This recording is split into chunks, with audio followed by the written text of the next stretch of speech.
Olá, meus queridos Quarentennials! Bom dia, boa tarde, boa noite, boa madrugada, porque eu não sei a hora que vocês vão ver essa videoaula. Como todos vocês sabem, a gente está aí isolado fisicamente, não socialmente, fisicamente uns dos outros, e por isso a gente precisa tentar achar uma forma de diminuir o prejuízo em relação aos nossos estudos.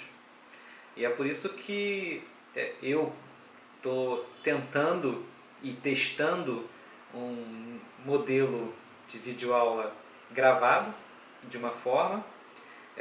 Daqui a pouco eu vou apresentar para vocês esse nosso novo assunto, que a gente já tinha começado a falar naquela época bem antiga em que a gente podia sair de casa. A gente vai falar um pouquinho então sobre a pré-história, ou história dos povos sem escrita. Eu queria dizer para vocês aproveitarem essa oportunidade e esse esforço que alguns professores estão fazendo para tentar dar a vocês um pouco desse estudo tão importante para a vida de vocês. Eu quero pedir para vocês fazerem a parte de vocês, terem a responsabilidade, que é muito importante nesse momento, e que o aprendizado que vocês tiverem para a sua vida nesse momento fique para depois, quando nossa vida talvez voltar a algum tipo de normal, se é que existe essa possibilidade. Ficou meio trágico, né? Enfim, eu vou manter com vocês um contato semanal. Essa nossa primeira aula eu vou fazer uma exposição do conteúdo inicialmente, e depois vou fazer outros vídeos menores fazendo leituras de textos e comentando textos, muito semelhante à forma como a gente fazia em sala de aula. Então eu queria que vocês ficassem ligados, não deixem o desânimo se abater ou a preguiça, tire o pijama de manhã cedo e só coloque ele à noite, lave as mãos e tome banho. Já volto, vou fazer uma mágica aqui e já volto com vocês. Abraço! Pronto, tô de volta. Agora com um layout diferente. Estão vendo aí a nossa aula? Estão vendo aí que essa nossa aula de pré-história, ela tem uma temática muito específica. A gente não vai estudar a pré-história simplesmente como um período antes da escrita, mas nós vamos entender a pré-história como um momento em que houve uma alteração específica no relacionamento do homem com a natureza. Vocês vão reparar que eu vou ficar olhando para a esquerda o tempo todo. Primeiro, que o meu computador está aqui. Segundo, que a minha imagem está aqui embaixo e eu não consigo parar de me olhar o tempo todo. Então vocês me desculpem, mas isso vai acontecer com uma certa frequência. Ok? Então nessa aula de hoje a gente vai estudar a relação do homem com a natureza a partir de um momento da pré-história que a gente costuma chamar de Revolução Neolítica. Para a gente chegar na Revolução Neolítica, a gente vai falar um pouquinho do que veio antes e vai falar um pouquinho do que aconteceu depois. Basicamente, essa aula vai do surgimento do ser humano à formação das civilizações. Então fica ligado, acompanha aí e lava a mão. Vamos lá.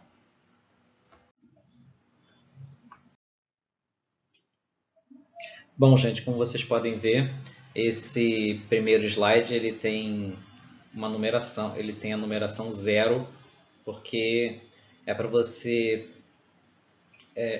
pegar esse slide 0, ler ele. Ele é um roteiro de estudo para essa aula de hoje. O que isso significa? Esse slide tem orientações e instruções para essa nossa aula. E é muito importante que você entenda um pouco essa dinâmica, que ela é bem diferente do que provavelmente a gente está acostumado a fazer na escola, que quando você vai fazer o exercício lá no final do conteúdo, depois que o conteúdo é todo explorado, eu estou trazendo para vocês essas questões, esses exercícios para o início da aula. Eu quero que essas questões sejam os problemas que você vai precisar resolver à medida que você vai estudando. Então, depende da dinâmica que você vai utilizar, pode ser o caderno, ou se você precisa, copie essas questões no seu caderno para que você vá respondendo elas à medida que nossa aula for transcorrendo. Fica sempre de olho nela, pausa essa videoaula, aproveita essa metodologia nova, né, da videoaula. Você pode pausar, você pode voltar a hora que você quiser, você pode passar mais para frente e depois voltar. Pode usar e abusar dessa videoaula da maneira como você achar mais conveniente. Só não deixe de estudar, ok? Dando início então ao nosso conteúdo, esse primeiro slide ele tem aí para vocês um mapa conceitual. O que isso significa? A gente tem aí nesse mapa os principais conceitos para entender o que é esse período da história chamado pré-história, ou história dos povos ágrafos, ou história dos povos sem escrita. Ágrafo significa exatamente sem escrita. Por quê? Porque a gente vai estudar um período da história em que a escrita para registro de informações não foi criada, não foi desenvolvida. Então, a única maneira de você estudar esse período é através de fontes históricas que a gente chama de fósseis e também de vestígios materiais. Né? Lixo, basicamente, assim. Cerâmica, coisas que se jogava fora, porque o ser humano é o único ser vivo que produz lixo não orgânico. É lixo que não é esse que se desfaz facilmente na natureza. Então você tem os arqueólogos, os paleontólogos, os responsáveis para pegar esses fósseis e esses vestígios materiais, analisá-los e contextualizá-los para que a gente possa entender um pouco como que era o modo de vida e de relacionamento dessas pessoas nesse período. Essa aula, a pré-história, ela ocupa um período gigantesco da história da humanidade. Vai lá desde a origem do ser humano até o surgimento da escrita. E a origem do homem e do universo, dentro da ciência, ele só tem uma única explicação. Na ciência, ele só tem uma única explicação, que é a teoria da evolução preconizada por Charles Darwin, e depois vai ter a teoria do Big Bang para o início do universo. São hoje as teorias mais aceitas para o surgimento do homem e do universo. E atentem-se para uma coisa importante, não é que se chama teoria que ela não é verdadeira, que ela não é válida. Na ciência, a gente diz que é teoria quando aquele conjunto de conhecimentos ele é feito por vários cientistas que chegaram a conclusões semelhantes. O que não é comprovado dentro da ciência é o que a gente chama de hipótese. Hipótese é aquilo que o cientista imagina que tenha sido e vai estudar para ver se de fato foi aquilo, ou algo próximo daquilo.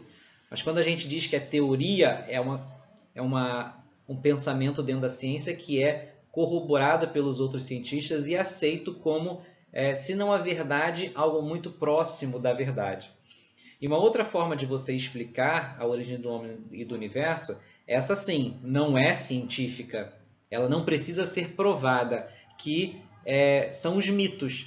Os mitos, os principais são os criacionistas, eles existem numa profusão absurda. É uma diversidade imensa de histórias, de formas de como ocorreu a origem do homem e do universo. E esses mitos eles não têm comprometimento em ser científico. Eles dependem da crença do indivíduo. A gente vai falar mais um pouquinho sobre isso lá nessa nossa aula.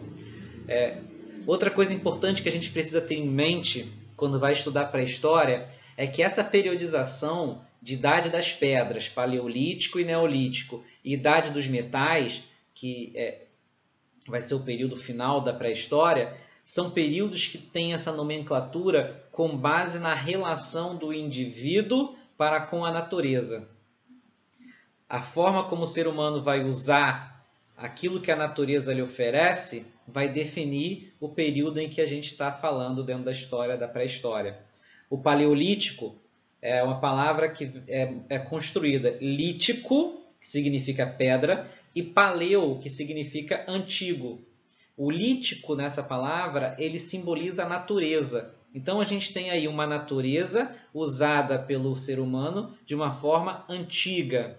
E o neolítico é o lítico, a pedra, a natureza, que vai ser usada pelo ser humano de uma forma nova. Paleolítico e neolítico. E a idade dos metais, que vai ser uma outra maneira do indivíduo usar aquilo que a natureza lhe oferece. Ok? A gente vai falar um pouquinho, não sei se ainda nessa aula, porque eu acho que vai ficar muito grande se eu falar disso, que vai ser o povoamento da América. Mas se eu não falar nessa aula, talvez eu fale em outras. Mas já deixo aí que é importante você entender de que forma que esse indivíduo que surge lá na África, como que ele vai chegar na América, numa época que você não existia, que não existia navio, não existia carro, não existia avião. Como é que ele faz para chegar aqui no continente americano, saindo lá da África? Ok? Então daqui a pouquinho a gente volta para falar disso também. Seguindo, eu trouxe para vocês algumas imagens para vocês refletirem ao longo dessa aula. Essa imagem, como a temática da nossa aula é o relacionamento do homem com a natureza, essa imagem ela traz para a gente a forma como a gente enxerga o mundo sob duas perspectivas diferentes.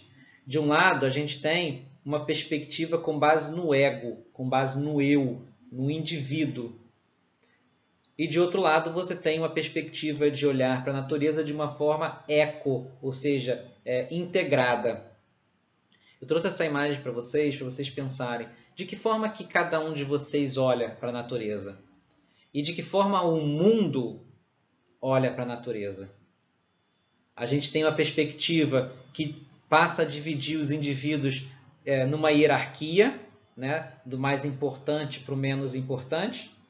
A gente tem a divisão dos seres vivos na Terra a partir de uma perspectiva de quem tem o poder de mandar sobre quem. E você tem uma perspectiva de olhar para os seres vivos e perceber que cada um tem a sua função, cada um tem a sua importância dentro desse mundo. E eu queria que vocês então pensassem um pouquinho a partir dessa perspectiva, analisando inclusive a vida de cada um de vocês. Como que cada um de vocês enxerga esse mundo. Beleza? Bom, gente, então, dando continuidade, vamos começar falando da relação do homem com a natureza de uma maneira mais histórica. Durante todo esse período da pré-história, a relação do homem com a natureza se baseou a partir de uma ideia de equilíbrio. Eu uso a natureza de acordo com as minhas necessidades, porque essa natureza, eu dependo da natureza para sobreviver. A partir de um determinado momento do Neolítico, quando ocorre a Revolução Neolítica, o ser humano ele passou a desenvolver técnicas para dominar a natureza. E esse domínio do indivíduo sobre a natureza é o que vai caracterizar a mudança de um homem como parte integrante dessa natureza para um homem que passa a se relacionar com a natureza como parte separada dela. Tá? É nessa perspectiva que, se a gente for pensar nos dias de hoje, a gente vê um pouco dessa imagem. Se a gente se vê como parte integrante da natureza, nós temos um movimento que a gente chama eco. É preciso um equilíbrio entre a ação humana e a natureza. De outra maneira, nós temos o que a gente chama de ego, que é uma perspectiva centrada no eu, no indivíduo, no ser humano. O ser humano, ele precisa da natureza, mas ele não faz parte do mundo da natureza. E isso, como a gente pode ver na imagem, pode não ser o melhor caminho a se seguir. Nós vemos cada vez mais as mudanças climáticas, a gente vê cada vez mais o aquecimento global dando as caras, e isso nada mais é do que fruto da ação humana sobre a natureza. O ser humano, então, meus queridos, ele obviamente, como tudo na vida, tem uma origem. E essa origem, durante muito tempo, ficou a cargo, explicar essa origem durante muito tempo ficou a cargo de cada cultura, de cada civilização, de cada povo. É a partir daí que a gente tem, hoje, analisando, o que a gente chama de mitos criacionistas. O que são mitos? Mitos são histórias, basicamente, contendo elementos fantásticos, né? Que busca explicar o mundo que a gente vive, busca explicar de onde que a gente veio, busca explicar para onde a gente vai, busca explicar por que a gente segue determinada regra X e não a regra Y. Os mitos eles são geralmente transmitidos de geração para geração, de maneira oral. E é por causa disso que a gente vai ver muitos desses mitos vinculados a crenças religiosas. Eu coloquei nos slides para vocês, até coloquei o recadinho, acesse os vídeos clicando nos links azuis. Eu coloquei vários mitos de várias civilizações antigas. Vale a pena você ir clicando de um a um, são vídeos curtinhos, explica um pouco a origem do homem e do universo para cada uma dessas culturas. Vale a pena para a gente ter um conhecimento mais ampliado. E a gente tem a ciência. A ciência ela busca explicar o ser humano a partir dos vestígios arqueológicos, a partir de estudos da biologia. É por isso que a evolução humana ela se caracteriza pela adaptação e pela socialização. Esse textinho que eu coloquei para vocês busca explicar para a gente como foi possível o homem ter evoluído lá na África e se espalhar pelo mundo e ser o único hominídeo sobrevivente. Por que eu estou falando isso? Porque hoje o que nós somos Homo sapiens, nós somos únicos hoje na Terra, né? A menos que existam de fato os X-Men. Aí já é uma outra evolução da espécie humana. Mas enquanto a gente não tem certeza da existência dos X-Men, nós somos os únicos hominídeos que andam sobre a Terra. Homo sapiens sapiens. Mas na história da humanidade, desde a origem do ser humano até hoje, existiram vários. Tá? Os mais conhecidos, vocês vão ver no texto, é o homem de Neandertal e o homem de Denisova. Mas o que aconteceu com eles? Para onde eles foram? Por que eles desapareceram? Por que eles não estão aqui até hoje? Isso são coisas que a ciência ainda busca explicar. Esse textinho aí fala um pouquinho sobre isso. Como eu falei, eu vou gravar videozinhos mais curtos depois, só lendo e comentando os textos com vocês especificamente. Coloquei também aí mais alguns videozinhos do canal Nerdologia, explicando a origem da vida sob o ponto de vista da ciência. A playlist do Nerdologia ensina, que é sobre a origem da vida, e um outro videozinho sobre a evolução humana, como que se dá esses passos evolutivos do ser humano. Ok? Porque aí envolve um conhecimento mais amplo da biologia que me escapa. Né? Então eu prefiro deixar nas mãos do cara chamado Átila Yamarino. Ele tem... ele é pós-doutor em biologia. O que significa isso? Significa que ele estudou a graduação em biologia, faculdade, ele fez pós-graduação, ele fez mestrado, fez doutorado e fez esse pós-doutorado. E ele tem 3 pós-doutorados em biologia, então ele sabe falar sobre evolução com certeza muito melhor do que eu, ok? Então assistam mais esses videozinhos aí para complementar. Obviamente você não vai... O seu aprendizado ele não depende de você assistir, mas seu aprendizado vai ser muito melhor se você assistir esses vídeos. Então aproveite esse momento da quarentena e não perca. Então, gente, a pré-história ou história dos povos ágrafos, como eu falei ainda agora, lá no início, Ágrafo significa sem escrita. Esse azinho é de negação e grafo é de grafia. Grafia é escrita. Então, a escrita, nesse caso, ela está ausente. Tá? E é interessante esse exemplozinho que ele dá nesse pequeno trecho, que ele fala que se a gente fosse entender a história da humanidade como um filme de 3 horas de duração, 2 horas, 59 minutos e 45 segundos seria gasto com a pré-história da humanidade. Da pré-história da humanidade até os dias atuais, só aconteceram 15 segundos de história. Para vocês terem uma noção do tamanho da pré-história da humanidade. A história antiga, medieval, moderna e contemporânea, se a gente for botar na perspectiva de um filme de 3 horas, são só 15 segundos finais desse filme. Olha só, consegue perceber o tamanho disso?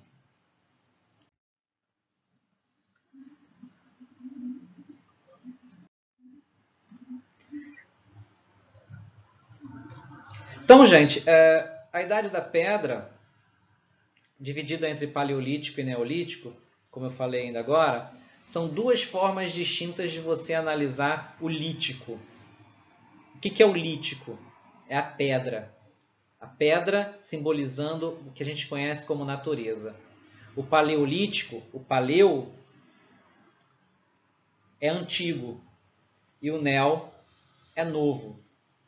Então, a Idade da Pedra vai mostrar para a gente uma divisão entre 2 períodos em que a gente usa a natureza de uma forma antiga e um período em que a gente passa a usar a natureza de uma forma nova.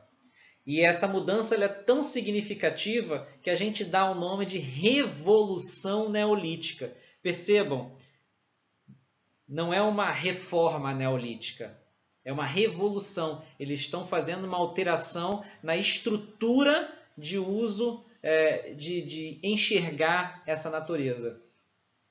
O Paleolítico, também chamado de Idade da Pedra Lascada, ele vai ter a característica do indivíduo que vai usar a natureza da maneira como ela é oferecida para ele. Enquanto no Neolítico, ele vai ter como característica a transformação das coisas que a natureza oferece para ele. Então, no Paleolítico, o indivíduo é aquele que leva uma vida nômade. O que é nômade? Ele anda de um lugar para o outro em busca de melhores condições de vida, em busca de mais alimentos. E por causa disso, ele vive da caça e da coleta, a caça de animais e coleta de raízes e frutas. Isso faz com que a sua fonte de alimentação seja limitada. A partir do momento que acaba a alimentação em um determinado local, ele precisa ir buscar em outros lugares.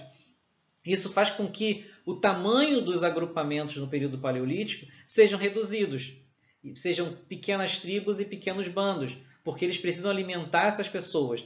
Então, a dificuldade de alimentação faz com que não seja possível aumentar tanto o tamanho dessa tribo. Ao contrário do Neolítico, onde o indivíduo passa a produzir a sua própria alimentação a partir da domesticação de plantas e animais. Isso faz com que ele se assente num determinado local. Para que eu vou ficar andando de um lugar para o outro atrás de melhores condições de vida, se eu posso construir aqui, onde eu estou, uma condição de vida melhor? Então, como essa fonte de alimentação é segura, o tamanho desses grupos humanos começa a aumentar. A alimentação melhora, a segurança melhora, e aí ele começa a sobrar tempo também para os indivíduos produzirem cultura. É aqui que vão se desenvolver as pinturas rupestres que a gente conhece. Essa cultura ela vai ser ampliada e diversificada, e a comunicação do indivíduo começa a ficar mais complexa. É por isso que logo depois vai surgir a escrita, porque aqui nesse momento eles já estão produzindo o que a gente costuma chamar de cultura. Eu tenho aí 2 videozinhos que eu coloquei para vocês também, da Info Escola, ou Brasil Escola, falando sobre esses 2 períodos de uma maneira mais complementar. E tem um sobre a Idade dos Metais e do lado. Por quê? Porque a Idade dos Metais é um período que vai se caracterizar pelo surgimento das cidades e dos estados. Uma coisa vai estar muito conectada à outra. Por quê?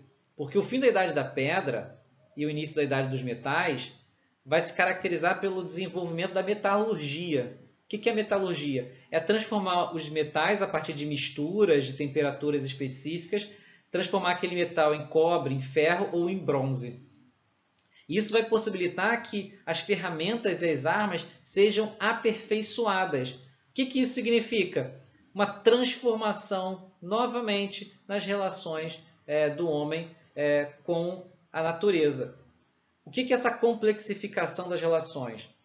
O homem, que antes era faber, ou seja, que só fabricava, ele precisa se transformar no homo economicus. Ele precisa se transformar no indivíduo que vai planejar o seu futuro. Ele não pode mais pensar só no dia de hoje, no que ele vai comer hoje. Ele precisa saber se amanhã vai existir alimentação. Ele precisa saber se amanhã vai ter água. Então ele precisa se organizar para ter isso à disposição na hora da necessidade. E aí ele já começa a observar os primeiros sinais da ideia de centralização de poder. Com os grupamentos humanos cada vez ficando maiores, como é que a gente organiza? Quem obedece a quem ali dentro? Essa é uma pergunta muito importante para a gente entender a necessidade de se construir os estados. Gerar excedentes, defender territórios, vão passar a ser funções cada vez mais especializadas e cada vez mais restritas. Você vai precisar dividir essa sociedade naquele que trabalha, naquele que organiza e naquele que defende. E para organizar essa cidade cada vez maior, vai começar a ser necessário registrar as informações dessa sociedade.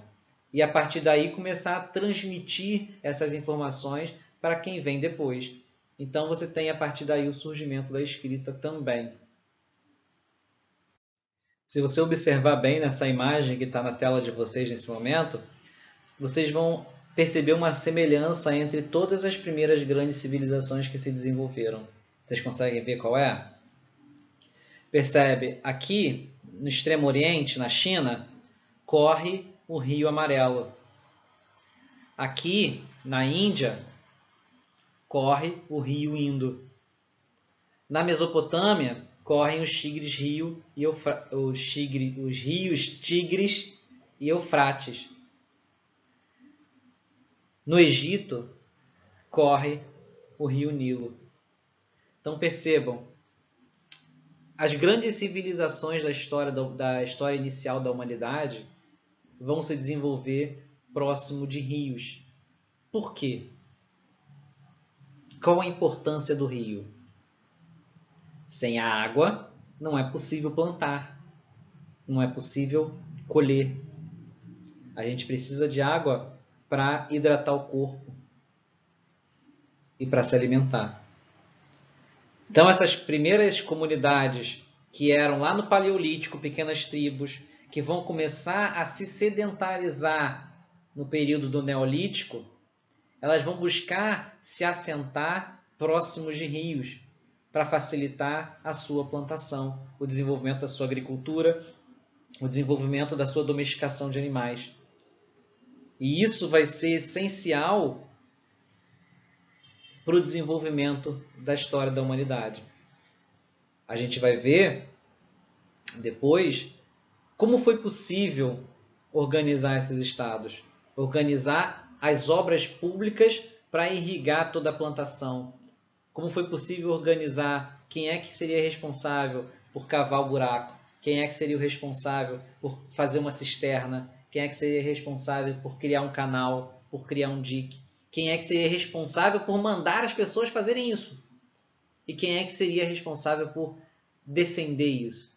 Esse momento que a sociedade começa a se organizar deixa de ser uma organização espontânea para ser uma organização mais pensada, racional, de forma a fazer com que os esforços das pessoas integrantes dessa sociedade sejam em prol do bem comum, sejam em prol do bem de todos.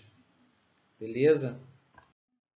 Como eu falei antes, repito, os textos, eu vou fazer videozinhos específicos para cada um deles, para a gente ler juntos. Lê você os textos, porque os textos explicam bastante isso tudo que a gente está falando aqui, tá? Temos também um texto sobre a criação da escrita. Leiam, pensem e reflitam sobre ele, tá? Vou fazer também um vídeo sobre ele, sobre todos os vídeos dessa aula, sobre todos os textos dessa aula. Eu vou fazer um vídeo lendo e comentando os textos com vocês. Então, meus queridos, já nos encaminhando para o final dessa nossa primeira experiência de web aula, eu quero apresentar para vocês um pouco sobre o povoamento da América. O continente americano ele foi povoado há mais ou menos entre 11 e 18 mil anos atrás. Existem diversas hipóteses para explicar a chegada do homem na América. Mas a mais aceita é a chegada pelo Estreito de Bering, um pedaço de terra da Ásia, que é muito próximo de um pedaço de terra da América do Norte, onde hoje é o Alasca. E é interessante aqui a gente pensar aquilo que eu já falei antes e vou repetir. Teoria é quando há um consenso científico em torno de uma hipótese. Toda teoria já foi hipótese algum dia, mas nem toda hipótese vira teoria. Quando você tem uma hipótese, mas não tem dados científicos que corroboram essa hipótese, ela é deixada de lado. Então, a chegada do homem na América ainda são teorias, ainda são hipóteses, e a hipótese mais forte é a da chegada do homem lá por cima, né, pelo Estreito de Bering. Aqui, para quem estiver perdido, tá? Tá vendo aí a luzinha, o laser na tela. Mas também existem outras hipóteses, como pelo Oceano Pacífico de barco, pelo Oceano Pacífico, mas lá por cima já, tem pelo Oceano Pacífico vindo dali da Oceania, ilhas da Polinésia, tem do Oceano Pacífico, mas lá mais acima da linha do Equador, mas os resquícios que nós temos hoje arqueológicos nos induzem a acreditar que a chegada do homem segue essa linhazinha verde até chegar na América do Norte e depois na América do Sul. Enfim, meus queridos, chegamos ao final dessa primeira videoaula. Tenho uma leve sensação que está uma porcaria, mas é a primeira, vai melhorar. Assim como o mundo que a gente está vivendo hoje vai melhorar. A minha aula também, virtual, vai melhorar. Mas eu acredito que dá para vocês, nesse tempinho de aula que a gente teve, já tem uns 30 minutos de gravação, acho que dá para vocês entenderem um pouquinho, no geral, a exposição do conteúdo. Mas, de qualquer maneira, o que importa mesmo, a gente vai falar um pouquinho depois, os trabalhinhos, as atividadezinhas de leitura e escrita que eu quero trabalhar com vocês a partir de videoaulas de leitura e interpretação. Mas como exposição de conteúdo, principalmente no momento, assim, eu já gravei e regravei essa aula várias vezes e nunca fica do jeito que eu quero que fique. Eu nem sei se um dia eu vou conseguir fazer um vídeo que vai ficar do jeito que eu quero. Mas ela está... Para uma primeira aula, eu acho que ela serve à utilidade dela. Então, esse slide final aí eu coloquei para vocês um outro link. Existe um canal no YouTube chamado Foca na História. Foca mesmo. Ela tem uma série chamada História da Civilização, que mostra um pouco o desenvolvimento da história da humanidade lá desde os seus primórdios. Também talvez fique interessante. Eu gosto desses vídeos do YouTube porque eles trabalham a história de uma perspectiva que em sala de aula é mais difícil, uma perspectiva factual, narrativa de fatos, e é difícil para a gente fazer isso em sala por causa do nosso tempo curto. Então, a gente já usava o Google Classroom antes de acontecer tudo isso. Foi até bom, porque muitos de vocês já tinha até o jeito de usar. Foi uma ideia que eu sempre coloquei em prática, mas esse ano eu desenvolvi melhor. Então, gente, aproveite esse momento para estudar. Eu não vou nem fazer vídeos mais longos, esse até ficou bem grande, mas é o primeiro, né? Eu não vou editar, não vou fazer uma edição fina, vou só fazer uma limpeza rápida de algumas coisas que ficaram ruins. Se aproprie da tecnologia para o bem. Tá? Fique bem, cuide de você, se cuide e cuide dos seus aí perto. Tá? Não se esqueça de lavar a mão, mas é mais importante ainda tomar banho. Tá? Trocar de roupa, lavar a sua roupa, troca essa cueca suja, fazendo um favor. E vamos lá, vamos todo mundo fazer um esforço. Assim como a gente, os professores, a gente está fazendo um esforço para tentar se adaptar a essas novidades. A gente espera que vocês também façam isso, porque vai ser importante para vocês, até mais do que para a gente, né? Enfim, um beijo, se cuidem e fiquem bem. Abraços.